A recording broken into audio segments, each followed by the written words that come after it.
여러 가지 재밌는 점이 있었는데 그 중에 너한테 가장 어필했던 거는 she found her at the end of the book in the present time.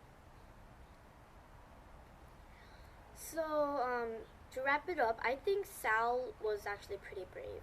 So her mother disappeared, and she didn't go crazy. Like she didn't like act wild. She didn't like run around their house like trashing everything, because that's probably what I would have done. Because I'm more like a fierce child.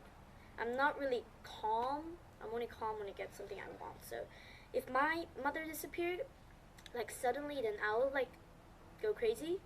I'll like punch people in the faces. I don't know why. Or like, I don't know, punch the wall. Or I'll just get really, really furious. And so I think Sal was pretty brave for not acting all cuckoo because her mom disappeared. But however, there's one lesson that you should know right now.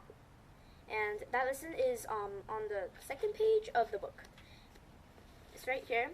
It says, "Don't judge a man until you've walked 2 moons in his moccasins."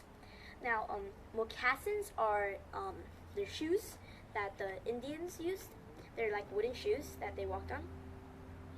So, you've heard, I'm pretty sure you've heard of the phrase, never judge a book by its cover.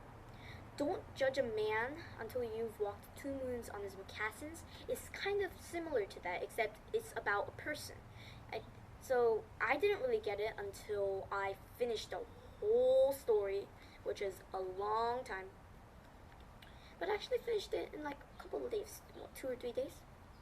But anyways, so it actually means like, don't judge a person like just by how they sound or what they look like. Like, let's say like, oh, that woman's ugly, she's mean. Don't say like, oh, that person's pretty, she's like rich and nice. You can't judge a person like that. A person has they have two sides of themselves, the physical and the inner. So you can't just judge them by just looking at how ugly or pretty or how they act.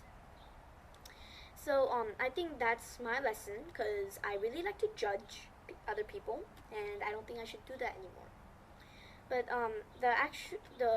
that was one lesson I learned in the story. The other was family is important, because Sal, she went on a road trip with her grandparents because she had the hope. She had a hope that her mother was alive. So she traveled all the way to Idaho, where her mother lived. But then when she got there, she only saw her grave. And I literally cried that time when I got to that point of the story. It was very sad. Now, Walk to Moons is a pretty sad story. It has a little like ups and downs, but mostly it's sad parts. And I think another sad part is that when her grandmother passed away. And my grandmother I really love my grandmother, and I have no idea how Sharon Creech came up with that strong personality in a girl, in a 13-year-old girl.